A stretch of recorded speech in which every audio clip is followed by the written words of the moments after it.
Et rebonjour tout le monde, donc on est de retour sur Might and Magic 6 à New Sorpigal. Donc on vient de se soigner et on va retourner vite fait à Mire of the Damned. Et on va essayer de récupérer la quête du livre des liches. Je crois que c'est sur une des plateformes par ici.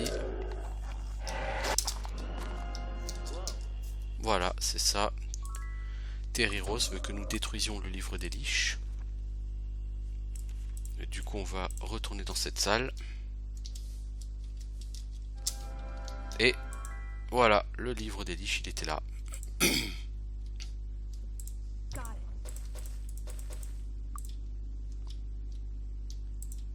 Alors Gaston, il y a quoi ici? Ça se revend. Ça c'est énorme comme truc. On pourrait voler les morts. Un gourdin qui vaut 2001 PO. J'ai jamais vu ça. Shield Fire Resistance, ça c'est très bien, ça vaut plein du pognon.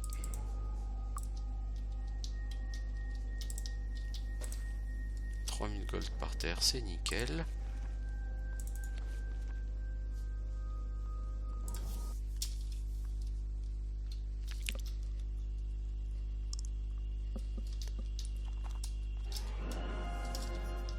On va en profiter pour rendre la quête.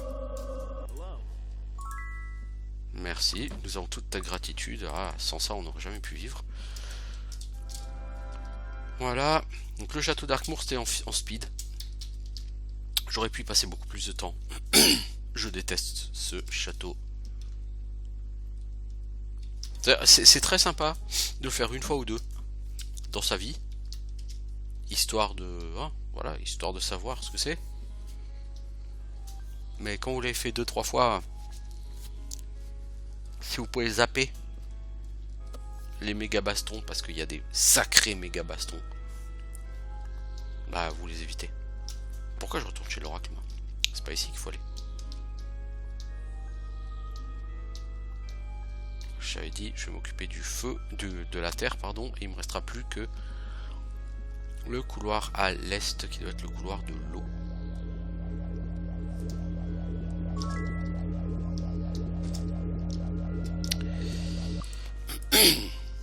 On va retourner au château Iron Fist. On va vendre parce qu'on avait ramassé des trucs.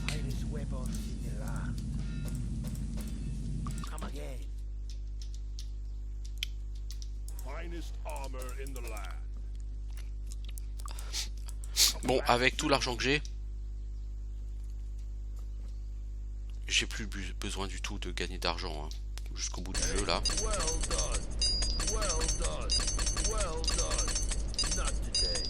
Voilà, tout le monde est niveau 54.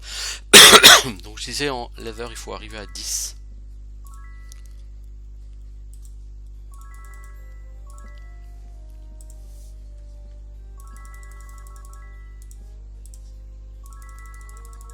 Donc chacune d'entre elles il faudrait 19. Et là j'ai que 18. 1, 2, 3, 4, 5, 6, 7, 8, 9. J'en ai 18. Ah ouais, si je donne 18 avec un ça fait 19. Donc elle pourrait pas s'émettre.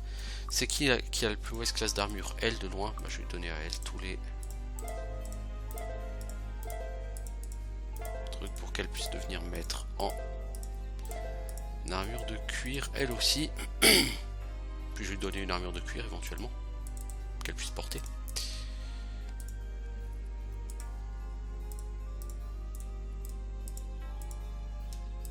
Et toi, je vais te donner une armure aussi, même si elle est minable.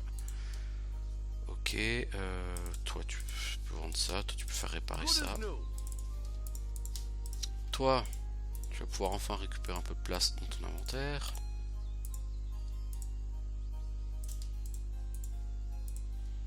Les clés de chez le Warlord, je pense pas que ce soit la peine de les garder, je n'y retournerai pas.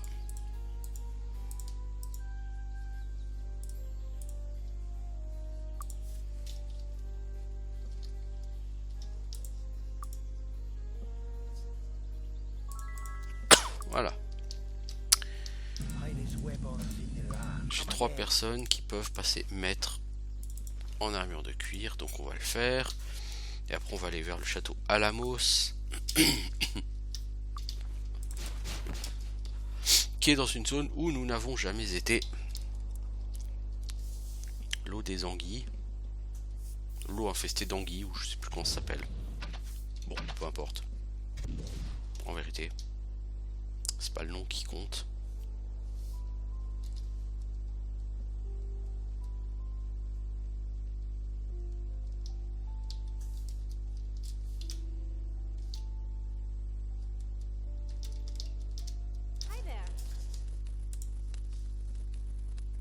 Oh, c'est pas vrai, je vais pas entraîner à être expert.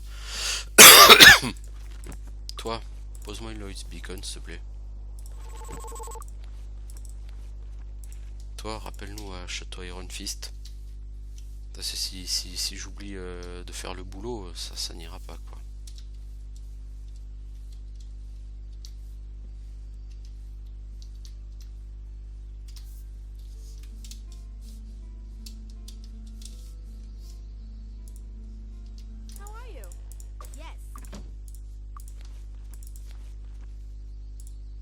Voilà. Alors pourquoi est-ce que je fais ça? C'est tout simplement parce que quand vous êtes maître en armure de cuir, vous souffrez de moins de malus sur le temps de récupération quand vous faites une action. Et c'est pour ça que j'ai pas donné d'armure de cuir tout de suite à mes personnages, parce que je préférais qu'ils agissent plus vite, plus souvent, plutôt que d'avoir plus de protection. Ce sont des mages, ils sont pas censés tanker, ils sont censés tuer et vite. Ok, donc l'eau des anguilles, c'est où? Sur la carte du monde, là vous voyez Silver Cove qui est relativement vers le nord-est. Ah bah, un peu plus au nord-est de Silver Cove, nord-nord-est, nord-est, vous voyez des îles? Eh ben ce sont ces îles là où on va aller. Donc on va se téléporter à Silver Cove et il va falloir prendre un bateau chez le capitaine qui s'appelle Jim Bob. Et ce bateau ne part que les jeudis, me semble-t-il. Vers île sud. Après peut-être qu'il part vers île nord ou je sais plus. Hein. Il me semble que c'est le jeudi d'habitude que je prends ce bateau. Alors déjà il faut retrouver le port qui est au large. Il est là-bas, le port. Donc il y a une auberge hein, devant pour patienter. Pour éviter d'avoir à dormir en plein milieu des gargouilles. Voilà, revenez un autre jour. Non mais lâchez-moi la grappe les gars là.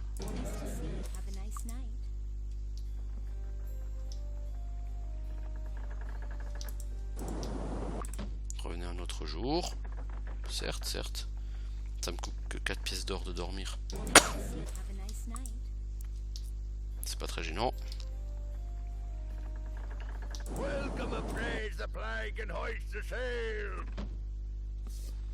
Ok, on va faire une sauvegarde. Alors là, il y a une maison. C'est une taverne, mais surtout, plus que la taverne, ce qui est intéressant ici, c'est qu'il y a le maître dans la compétence de magie de la lumière. Donc si c'est votre trip, la magie de la lumière, le maître est là. Voilà, moi c'est pas mon trip. Et donc les îles, bah, donc vous voyez ici, hein, il y a plein de terreur des mers. Et vous avez des bêtes d'agar. Ce ne sont pas des monstres extrêmement compliqués, pour être honnête.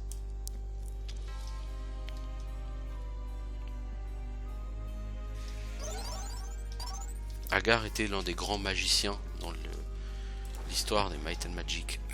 C'est lui qui a créé ces espèces de mutants ailés. Et ici nous arrivons sur une île au nord avec une espèce de grand truc et un petit village. Bah, le grand truc là en question c'est le château Alamos. C'est notre destination. Donc, la première forteresse dévouée à la recherche magique. Sa localisation éloignée proposait le secret pour les mages et la protection pour les populations en cas d'accident.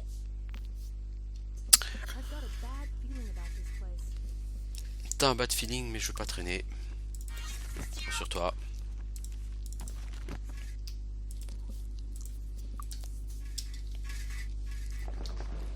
Par contre, je ne connais jamais le chemin dans cet endroit.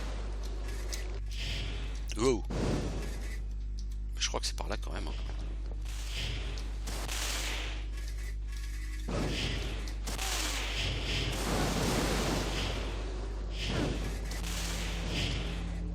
Vous voyez tous les points rouges là? Toutes ces salles sont blindées. Blindées de monstres. Non, c'est pas par là. C'était pas par là. Et du coup, on se retrouve avec 3000 magars aux fesses. On va essayer d'y aller au firing.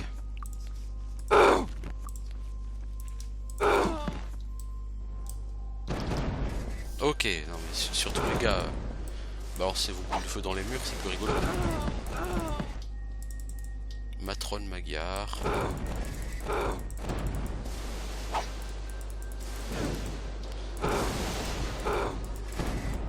Les Magyars, c'est une espèce d'Amazon. C'est des ennemis qui n'ont rien de vraiment particulier. Si ce n'est qu'elles sont lourdingues parce qu'il y en a des centaines. Littéralement des centaines dans ce donjon.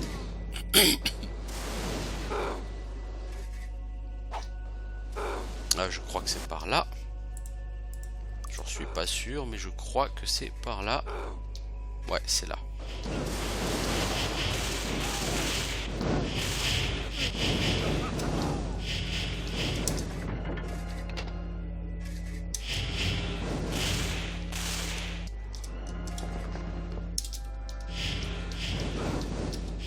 Alors, on va marcher sur le petit rebord ici dessus. Et voilà, ici on nous demande un passage, un mot de passe.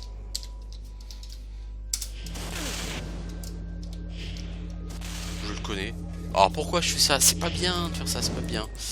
Non, c'est pas bien, mais ce donjon, il est pas bien. Si vous voulez massacrer tout dans ce donjon, vous pouvez, libre à vous, j'ai envie de dire.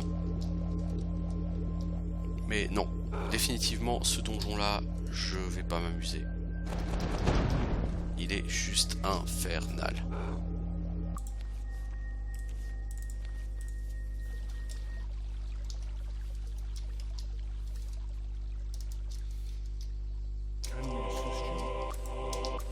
De toute façon, après, je vais avoir un donjon qui est encore pire que ça. Si c'est ça qui vous motive. La tombe de Varn. Ouais, ouais. Le gros donjon du jeu, il est là, il est juste après.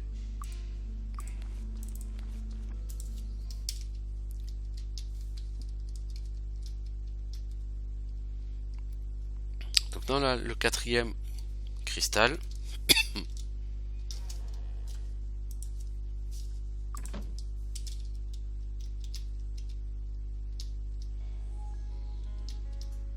On va le poser, on va encore gagner 2 niveaux.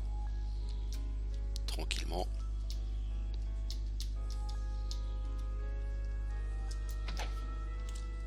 On est quel niveau là? 54? Ouais, si on est sur un niveau tout à fait normal. Pour finir le jeu vers le niveau 60-63.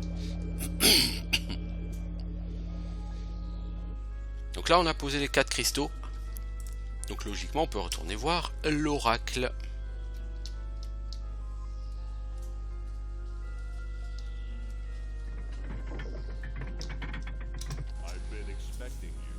Alors, centre de contrôle. Je suis Méliane, gardien d'Enros. Merci d'avoir remis en place mes cristaux de mémoire. Archibald les avait enlevés quand j'avais refusé de lui fournir mon aide dans la guerre de succession. Votre timing est parfait. Les Kriegans ont envahi notre monde et vous devez essayer de les arrêter. Malheureusement, les tentatives d'Archibald d'extraire des informations de ma part m'ont endommagé et je ne peux pas vous aider directement maintenant. Par contre, je peux vous donner des conseils. Alors que la plupart des Kriegans peuvent être tués avec des armes ordinaires et des sorts, les gardes d'élite et les Kriegans de rang plus élevé ont une peau plus dure et des défenses naturelles qui les protègent de tout, sauf d'armes extrêmement puissantes. Dans le centre de contrôle planétaire, situé en dessous de moi, vous trouverez les armes et les armures dont vous aurez besoin pour survivre à votre combat contre l'ennemi. Mes ordres, cependant, sont de n'autoriser le passage qu'à quelqu'un possédant un cube de contrôle. Mes instruments me disent que le seul cube de contrôle qu'il reste sur Enroth peut être trouvé quelque part sous terre dans la région de Dragonsend. Donc on va devoir aller à Dragonsend. Et je vous avais dit la première fois qu'on est passé ici, il y a une pyramide au nord. Et cette pyramide, c'est un donjon. Le donjon qui s'appelle Tombe de Varn. Et c'est dans ce donjon que l'on va trouver le cube de contrôle qui nous permettra d'accéder au centre de contrôle planétaire, lequel nous permettra d'accéder d'une part à la compétence blaster, fusil laser quoi, et d'autre part qui nous permettra de trouver des blasters, parce que avoir la compétence c'est bien, avoir des blasters c'est mieux. Tombe de Varn. Cette pyramide semble être faite d'un métal étrange et corrodé, bref. Elle semble être partiellement enfouie dans le sable.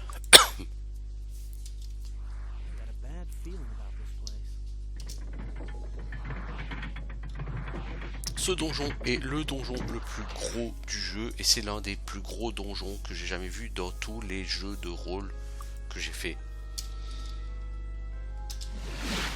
Et on a un nouveau type d'ennemi. Djinn, Génie et Frit. En fait ici vous allez avoir deux types d'ennemis essentiellement. Et on n'en a encore affronté aucun des deux pour l'instant.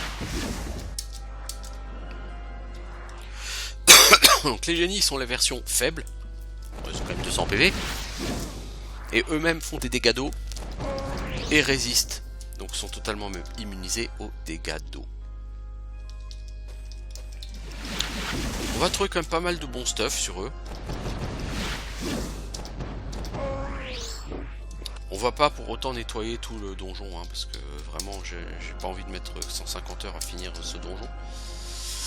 Ici vous avez des djinns qui eux sont la même chose mais en version magie de l'air.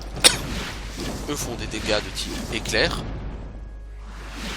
et ils sont immunisés aux dégâts de type foudre.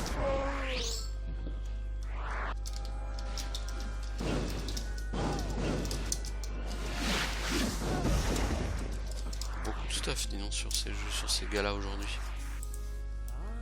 Une masse magnifique. Masse distorsion, c'est pas terrible. Ça, c'est mieux que ce que t'as, ma grande. Voilà. Alors, on a deux beaux objets. Tout ça, ça vaut de l'or. Encore une fois, j'ai plus vraiment besoin d'or. J'ai même vraiment plus besoin d'or, là, je dirais. Un Efrit, lui, c'est spécial de la magie du feu. Donc, sur les Efrites, je vais pas gaspiller de magie du feu, ça sert à rien. Ils y sont immunisés. Donc faut que j'aille avec d'autres magies. R et O typiquement. Et c'est vraiment pour ça que j'ai développé assez vite mes personnages sur autre chose que la magie du feu. Parce que la fin du jeu voit beaucoup d'ennemis. De toute façon, le dernier donjon, ce sont que des démons. Et les démons sont immunisés au feu. Donc si vous avez 75 en magie du feu, rien à côté, vous pourrez rien faire contre eux. C'est aussi simple que ça. Waouh, le sort dans le mur là, c'était impressionnant.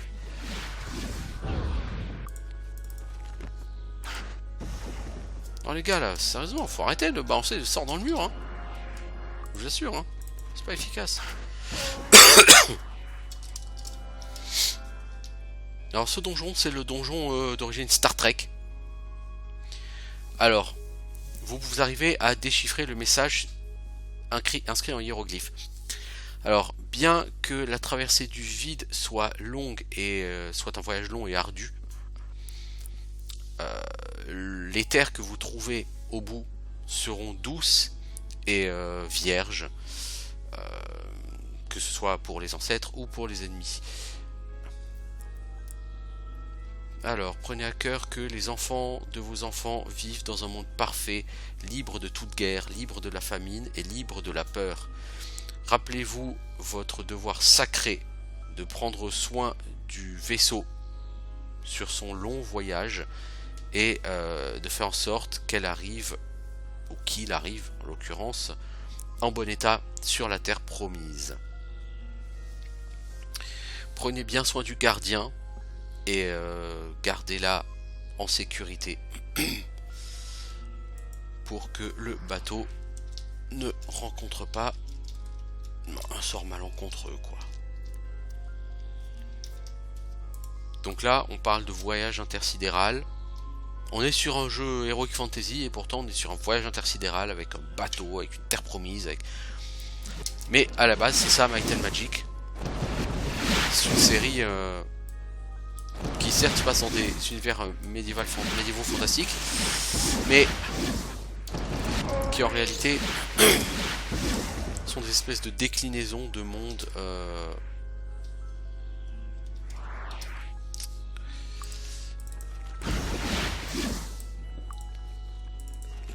de SF en fait. Les premiers Might and Magic se passaient dans des nacelles d'un vaisseau spatial gigantesque avec deux espèces de robots qui se poursuivaient. Je trouve que c'est vraiment très bien fait le lore de Might and Magic. C'est vraiment un lore très différent de ce qu'on a classiquement sur de l'Heroic Fantasy.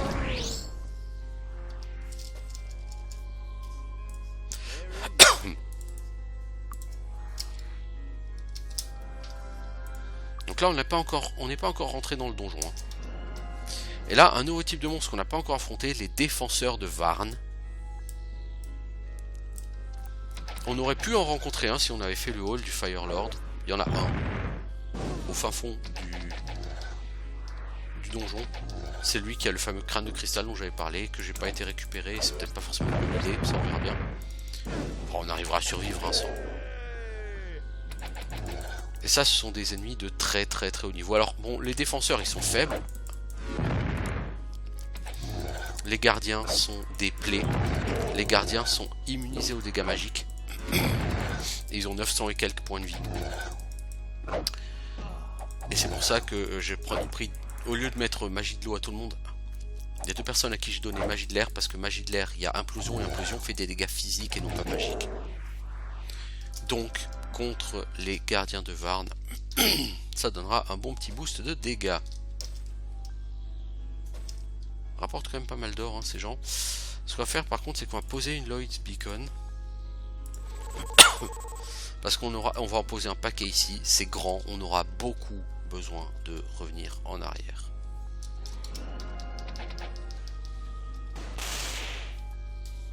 On va quand même faire lancer des sorts de protection, parce que bon, ça va 2 minutes de se faire shooter comme des glands, mais t'as qu'à me faire dormir aussi, du con. Je dirais rien.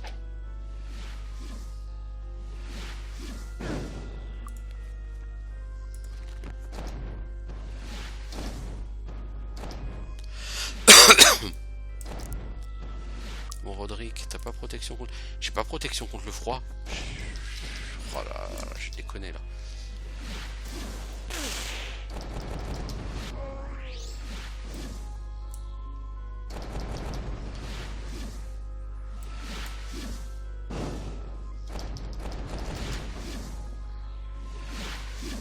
T'as les gars, faut surtout pas lui faire mal. Hein.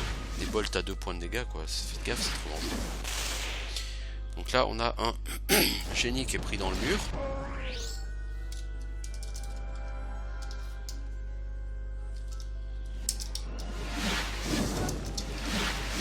Alors cette salle est à l'image du donjon. C'est grand et c'est extrêmement peuplé.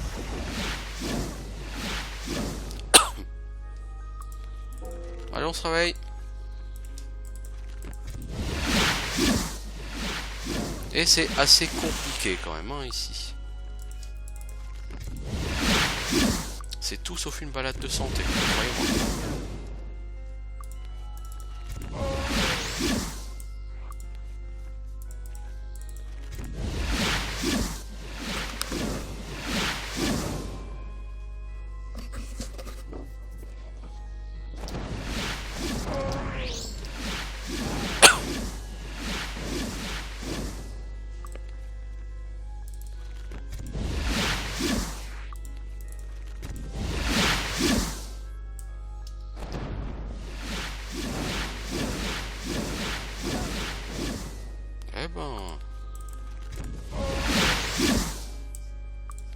je sais, il y a un Efrit, ça lui fait rien, tout ça, mais il n'y a pas qu'un Efrit, hein. Il y a aussi d'autres ennemis.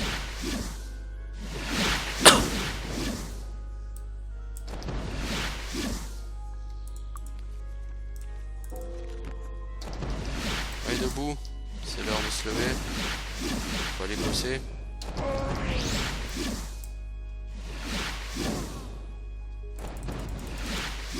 Dites-vous que des salles aussi peuplées que ça, on va en avoir un paquet. Notamment quand on va aller vers les thermes.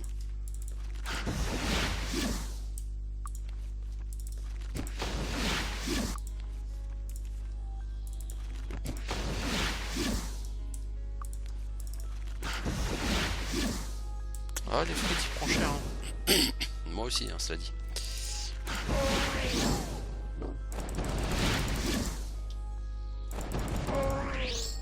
Ok. Alors cette salle n'est pas vide. Si c'est ce que vous pensiez, bah c'est raté. Il reste encore du monde.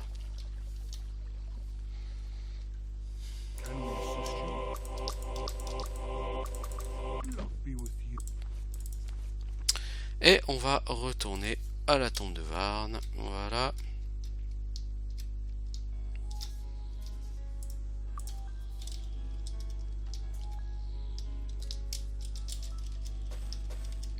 Alors, qu'est-ce qu'on a trouvé? Non, ça m'intéresse pas, les gars.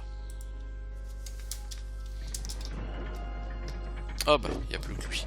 Donc lui, cette sentinelle de Varn, vous notez que son nom n'est pas le même. Les autres sont les défenseurs de Varn, lui c'est une sentinelle de Varn. Et vous notez que ça a ouvert la porte qui est là-bas au bout. Je suis rentré. Donc lui, je vais le tuer. On va faire long feu, hein.